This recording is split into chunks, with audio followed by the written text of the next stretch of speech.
Well, I'm just so happy we're staying because I would miss you so. These videos are not for children. If you're a children, then piss off. Hey there, it's me, your least favorite YouTuber, Infuso. And the more I hear about that 90s show, the more excited I get for it. Listen, I know going in I could get my heart broken all over again. I haven't forgotten about that monstrosity of a last season that almost completely discredited the 7 seasons that came before it. You're really in some deep... You're not funny. Nor have I forgot about what happened the last time that they attempted to spin the show off and give it to Eric's doofus cousin. Yeah, let's just say there's a reason that this show's being called that 90s show instead of that 80s show. It's because they already screwed that decade up. Would it be okay if I quit? Sure, son, sure. I'm gonna fire you anyway. Okay, good night. But from all that I'm hearing about this series, it really seems like they're pulling out all the stops. I previously reported that the series would be led by the returning Kurtwood Smith and Deborah Jo Rupp. Coming back, of course, is Red and Kitty Foreman, which, as previously stated, I'm very excited to see. But now it appears that we're going to be seeing more returning familiar faces, as every major character, with the obvious exception of Hyde, have been confirmed to be making an appearance on the show. You have Topher Grace returning as Eric Foreman, Laura Prepon returning as his wife Donna. No word on if she took his last name, but knowing the characters the way that I think that I do, I'm gonna guess no. Ashton Kutcher coming back to the role that made him famous, Michael Kelso. His real-life wife, Mila Kunis, showing up once again as Jackie. Wilmer Valderrama having his homecoming as the foreign Fez. Wonder if we're actually gonna learn what his real name is, considering that Fez is just an abbreviated form of saying foreign exchange student. But knowing this character in the show the way that I do, I'm gonna say no. And they even got Tommy Chong to make a reappearance as Leo, which is the highlight of all of this news for me. Granted, these characters won't be playing an integral part in the overall show the way that they did before, as the rest of the returning cast, outside of Kitty and Red, are only showing up for one episode. And it's not even confirmed if all of the characters are coming back for the same episode. For all we know, we might get a Fez here, a Kelso there, a Jackie wherever. But more than likely, I think we'll probably get the old Foreman's Basement gang back together for a holiday episode, as that was a big fixture of the original show. But regardless, their involvement does look promising. I mean, the fact that we're getting any sort of a follow-up to this beloved series with the original cast that made the show so successful, for me, is a cause for celebration. But if you truly, truly, truly want that 90s show to be an overall success, then I want Randy Pearson frozen in carbonite somewhere. Then and only then will you have succeeded in making a better show. Honestly, it's hard to not get excited at the prospect of seeing all these people work together again. Especially when they themselves seem excited at the prospect of all of them working together again. They're already taken to social media to hype us all up. And I don't know about you guys, but it's definitely working on me. The new and more prominent cast consists of Eric and Donna's daughter, appropriately named Leia, who is described as book-smart and cultish, which is definitely a word I've heard before this description, and it means... hold on just a second. Energetic, but awkward in one's movements or behavior. And knowing who her father is? Yeah, that checks out.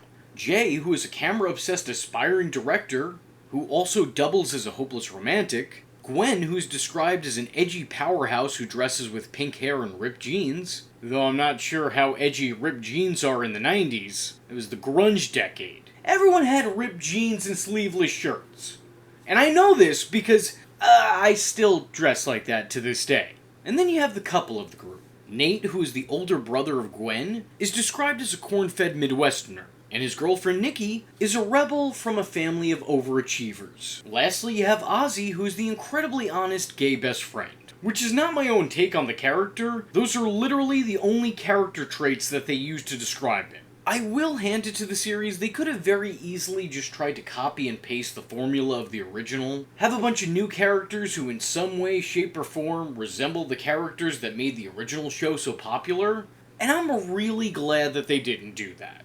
I like that they're trying to assemble a different group of people. It feels like this series is going to be nurturing our nostalgia while still trying to provide something new. And I think when that's done right, that is the best way to continue creative. Passing the property down between generations, having a new generation introduced in, while including the old generation that made everything so popular to begin with.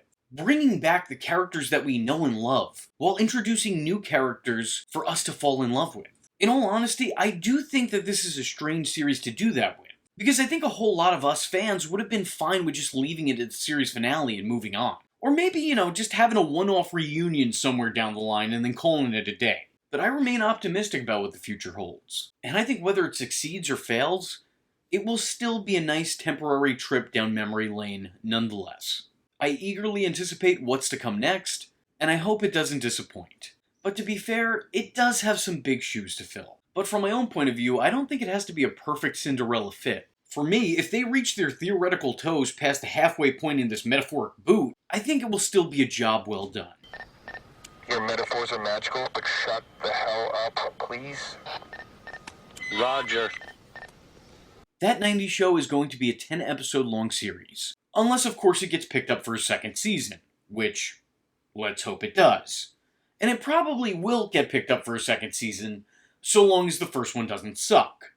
Which, let's hope it doesn't. I will say that this feels like a natural successor to the original series. Conceptually, at least. The children of two of the series' leads and romantic interests spending a summer at their grandparents' house, who were also two main cast members on that original show? Yeah, that makes sense. The sequel doesn't feel forced or fictitious. It's a reasonable, realistic premise. Something I think a whole lot of us can relate to. In the meantime, as we're all waiting for what comes next, I was thinking about maybe doing a retrospective of what came before, in my own little countdown to the 90s. So let me know in the comment section below if you'd be interested in seeing a season-by-season breakdown of the show here on this channel by leaving a comment saying, "That 70s retrospective," with an emphasis on retro. With all that being said, I was your least favorite YouTuber, Infuso, and I thank you for watching. Hope to see you in the next one. I am vengeance.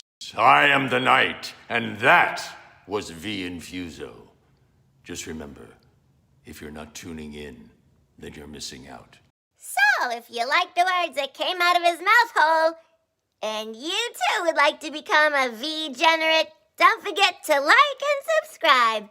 Thanks for watching, nerds! And if you're not joining the fun, you're in for one bad day.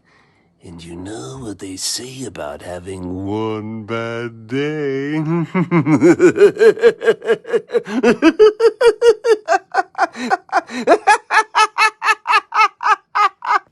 Catch him next time. Same bat time. Same bat channel.